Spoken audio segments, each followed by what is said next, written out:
여러분 안녕하십니까? 말씀으로 하루를 여는 천수답의 새벽 묵상. 오늘은 제어하지 못한 이 교만이여, 사무엘하 24장, 오늘은 그 마지막 장을 묵상합니다. 지도자의 죄는 자기뿐 아니라 모든 백성에게도 재앙이 됩니다. 다윗은 치세 말년에 다시 한번 큰 잘못을 저질렀지요. 그는 자신의 왕국의 확장과 번영에 대하여 우쭐한 마음이 생겨 하나님의 명령도 없이 인구조사를 실시한 것입니다. 1절과 2절, 여호와께서 다시 이스라엘을 향하여 진노하사 그들을 치시려고 다윗을 격동시키사 가서 이스라엘과 유다의 인구를 조사하라 하신지라. 이에 왕이 그 곁에 있는 군사령관 요압에게 이르되, 너는 이스라엘 모든 지파 가운데 다니며 이제 단에서부터 보엘세바까지 인구를 조사하여 백성의 수를 내게 보고하라 하니, 우리는 본절에서 적어도 두 가지 의문을 갖게 됩니다. 첫 번째, 인구조사가 그렇게 큰 죄가 되는가? 나라를 운영하는 국가의 지도자라면 마땅히 조세나 군대를 위하여 반드시 인구조사가 필요하지 않습니까? 또 다른 하나는, 왜 하나님은 스스로 다윗을 부추겨서 인구를 조사하게 하시고 또 다윗이 그랬다고 진노하시는가 하는 것입니다. 이 첫 번째 질문에 대한 대답은 어쩌면 다윗의 교만에서 비롯된 인구조사였기 때문이라고 보여지기 때문입니다. 이스라엘은 철저하게 하나님의 보호와 돌보신 가운데 성장해 왔는데 다윗은 자신의 왕국의 위세를 자랑할 마음이 생겼던 것이지요. 지도자들이 저지르기 쉬운 죄 가운데 하나는 하나님의 역사를 자신의 업적으로 돌리려는 자만입니다. 이것을 내가 했다, 내가 회장일 때 이런 업적을 남겼다고 떠벌리기를 좋아하는 것이지요. 이것은 하나님을 향한 불신이며 그분이 없는 것처럼 만드는 모독입니다. 이 두 번째 질문은 꽤 난해한 질문인데요. 결론적으로 말하자면 성경은 하나님이 아시면서도 막지 않아서 생긴 문제들에 대하여 결과적으로 하나님이 하신 것처럼 성경은 묘사한다는 것입니다. 하나님이 직접 하시지 않아도 모든 것을 알고 계신 하나님이 그 상황을 막지 않았다면 하나님이 용인한 사건으로 마치 하나님이 하신 것처럼 성경은 표현합니다. 이 상황을 정리하면 이렇습니다. 다윗은 노년에 그의 왕국이 안정된 상태에 들어가고 주변이 평정이 되자 은근히 교만한 마음이 일어났지요. 자신의 왕국의 위용을 주변 국가들에게 알리고 더 강력한 왕국을 건설하고자 했습니다. 이런 마음은 하나님께 불경죄에 해당되는 것이었습니다.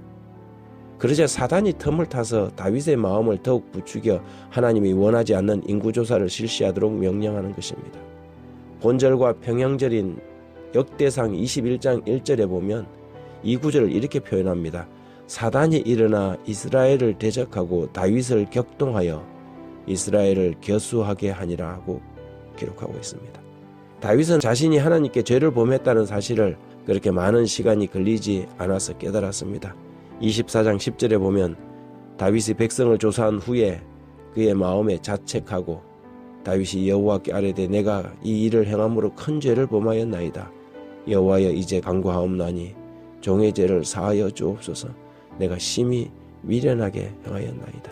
용서를 받는 것과 죄의 결과를 당하는 것은 별개의 문제입니다. 다윗에게 전달된 선지자 갓의 전언은 세 가지 중 하나를 선택하라고 했지요. 13절에 같이 다윗에게 이르러 아뢰어 이르되, 왕의 땅에 7년 기근이 있을 것이니까, 혹은 왕이 왕의 원수에게 쫓겨 석 달 동안 그들 앞에 도망하실 것이니까, 혹은 왕이 땅에 사흘 동안 전염병이 있을 것이니까, 왕은 생각하여 보고 나를 보내신 이에게 무엇을 대답하게 하소서 하는지라. 다윗은 하나님의 손에 자신을 맡기겠다고 했습니다. 이 일로 온 나라에 전염병이 돌아서 백성들 7만 명이 죽어나갔습니다. 지도자의 과실이 백성들이 고통을 당하고 그 지도자의 과실에 수많은 국민들이 죽어나간 것입니다. 지금도 이런 일들이 여전하게 벌어지고 있습니다. 지도자들의 잘못된 판단과 죄들 때문에 나라가 병들고 공동체가 신음하게 되지요. 다윗은 그래도 자신이 저지른 죄로 인해 백성들이 고통을 받는 것을 아파했습니다. 24장 17절에 다윗이 백성을 치는 천사를 보고 곧 여호와께 아뢰어 이르되, 나는 범죄하였고 악을 행하였거니와 이 양무리는 무엇을 행하였나이까? 청하건대 주의 손으로 나와 내 아버지 집을 치소서. 18절에 이날에 가시 다윗에게 이르러 그에게 아뢰되 올라가서 여부스 사람 아르우나의 타작마당에서 여호와를 위하여 제단을 쌓으소서 하며, 아르우나의 타작마당은 후일에 솔로몬 성전이 들어서고 그 후 수백 년이 흐른 후에 그리스도의 십자가가 세워진 장소입니다. 다윗은 바로 그곳에서 번제를 드렸습니다. 우리의 죄악과 우리의 허물의 책임을 멈추는 유일한 길은 십자가밖에 없습니다.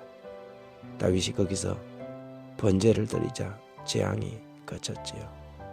하나님 아버지, 이 땅에 내릴 재앙을 그치게 할 유일한 비결이 그리스도의 십자가임을 믿습니다.